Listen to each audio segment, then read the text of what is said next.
ጽላት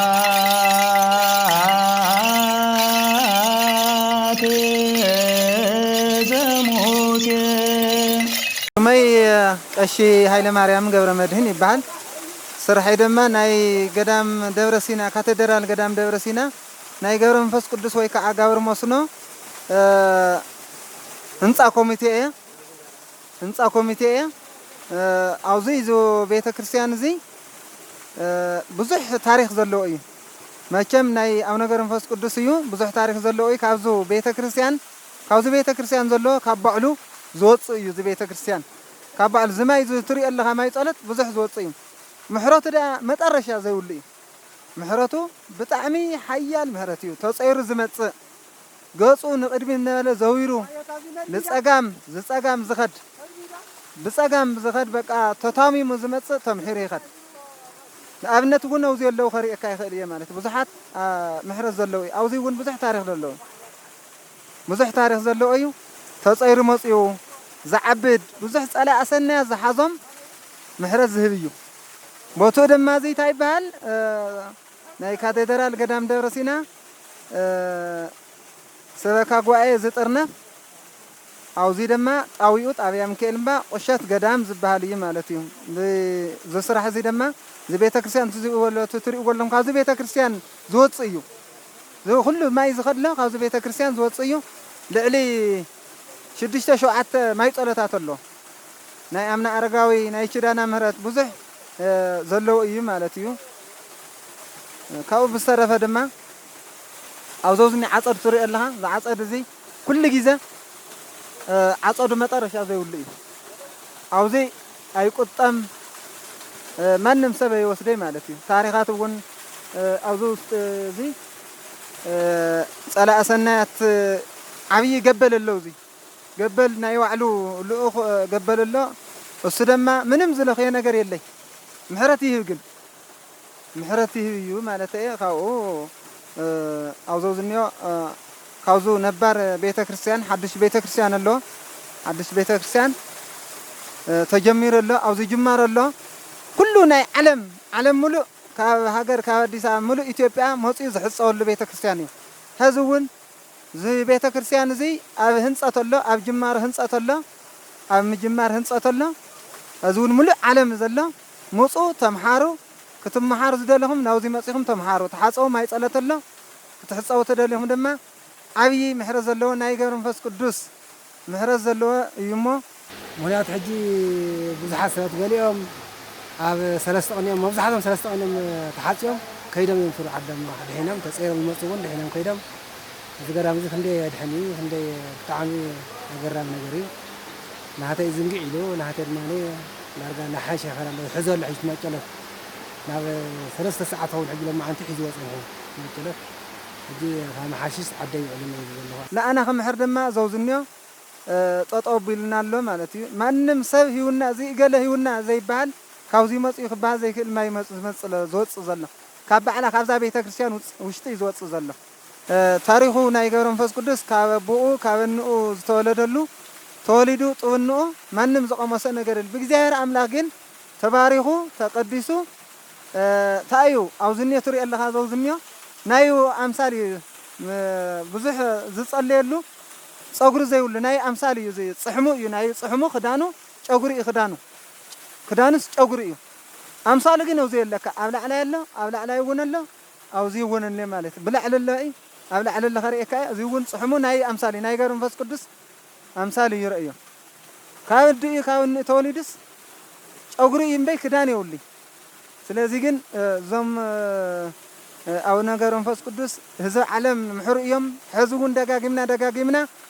ዓለም ሙሉእ ዘለኹም ህዝበ ክርስቲያን ማንም ዝተወለደ አውዚ ክሕጸብ መጹ ተሓጸው ክትመሓሩ ዝደለኹም ላውዚ መጹ እዚ ማይ ጸሎት ዝሕጸው እዮም ኣካሎም ዘይክእለሎም በቃ ተጸይሮም መጽኦም ጸይርኻ ላብ ማይ ጸሎት ጸይርኻ ላብ ማይ ጸሎት እዮም ነይሮም ሕዚ ግን ጠጠው ኢሎም ይኸድሉ እንደገና ብዙሕ ጸላእ ሰናያት ኣጋንንቲ ኣለዉ እዚ ዘመጋንንቲ ብጣዕሚ ዝዛረቡ ኣለዉ ብዙሕ ዝብሉ ኣለዉ እዚኦም ህዝቢ ብጣዕሚ ምሕር ይሰድም ማለት እዩ ተምሒሮም ዝኸዱ ብዙሓት ኣለዉ أوزيهم زم حسبتني كريستيان يهلو من يخون ولا مسلمين يسأوني ያው ኣነ ዝመጻኸሉ ካብ ርእሰ ኣድባራት ወገዳማት ኣክሱም ጽዮን የመጽየ ሽመይ ደሞ በኩረ ማእምራን ማርቆስ ግርማ ይባሃል ሕዚ ንርከበሉ ዓብይ ገዳም ኣቡነ ገብረ መንፈስ ካብ ማእኸል ኣብ ዞባ ምብራቅ ኮይኑ ኣጽሞ ወንበርታ ወረዳ ዝባሃል ኣቡነ ገብረ መንፈስ ቅዱስ መስኖ ዝባሃል ዓብይ ገዳም ዓብይ ማይ ጸሎትን ንርከብ ዘለና ዓብይ ጫካ ዝገርብ ነገር እዩ ኣብ ህይወትና ውሽጢ ሪናዮ ዘይንፈልጥ ክንደይ ሕማስ ዝፍውስ ናይ ኦርቶዶክስ ተኸተልቲ ኾነ ናይ እስልምና ተኸተልተውን حتى حصلنا نتملكتنا أين أصلنا عبي ما قالتي كابز عبي ترى رازي كافت بيت المقدس وش تزبد معيو كريو زلهم عبي ما قلت أو تحذير هذا ما عبي من جعت هذا اللوت أولي زلهم أنا بدعم زجرمكم زي عينة توريزم ونكل ما أن مذاكر سيان متخا أو زي متخا خطفوس كتحس أو كم زلكا نلاو بقى غير أملاك غير مفسد بس هندا يزمح بقى تصير يا مسيح هذا يقول بزح أو صلات أم حرة الله بتصولوا طرح ما يصلت تكون تصولوا ونفختوا تصولوا كذا خاو تصولوا ونبتعملهم حتى الله هذا واللي في خيتم الله أجان أنت محيرز خد إيجي أو زين وزم إنسان وانتري أملها أنا سودم بهالنا هنا جرم فس كدس عشاء يوم أو زي كله بقى بزح إنسان له نهر الله نور الله زر الله بزحت ناي إنسان قدامه زلوا أنتو لا تناقر خانورك خوشت ز بيت كريستيان بيت مقدس يلوص زولكا زي تري لها عبي تاريخ زلوا يغيرون فاس قدس ناي عالم طريقو زي الرئة مالتنا نحنا نقول كله عبي قرص أرسول الدين هاجرنا خمسة ولا ما يصير تيلي من أسخاتهم وين طريقهم زي كاوزي يلوص زعيني بزوجني بزعل علي بقى ما تقرشة هاوزي كابي موسى يبهالي تلو لها هاوزي زهن صوت ري لها زي بزي معلتي زي تبهذا شافا زي أشافات بهالسما ناي إنسان ناي زم إنسان قدامون كاللبية وعقات نبرتات اللو زي بيت كريستيان زي عبي بيت كريستيان زي محرته ما تقرشة زي وليو بزح فوس مرت أو تحتاي زرقنا يماي صلت عبيت ماي صلتات كاوزي زوت صيو كاوزو زني كاوزو بيت كريستيان نياوزي تري الله كاي كاوزو زني شافا وشتي زاوصا عينا ما بقسي أزياء ماشم ناجزهر بزحيو صلتهم متقرشة زي وليو أو زوزني خيدنا جين كامز عنتو استزاررونا يو زي بيت كريستيان زي تري الله زي بيت كريستيان نايك أدمي صبيبيو ألوون تأجم زجت أملو وشتي تأجم زجت أملو ناز بيت كريستيان زي صبي بيت كريستيانيو عاوزني جمار لنا علم ملو إذا كريستيان حجزنا زج بأون نا أكاونت ديو بميديا بخالي إغنى حلفة إنها أكاونتون أو زي زلوا أسرت لنا تأجم جنا لنا نايتون دينو نايحس ناي إمني بزح شجر الله نزوزني بيت كريستيان مصيهم كتمحارو كتحصوا مصيهم تمحارو مصيهم تحصوا إن خلنا نخل استرفاي غني اللي كل اللي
ስላሴ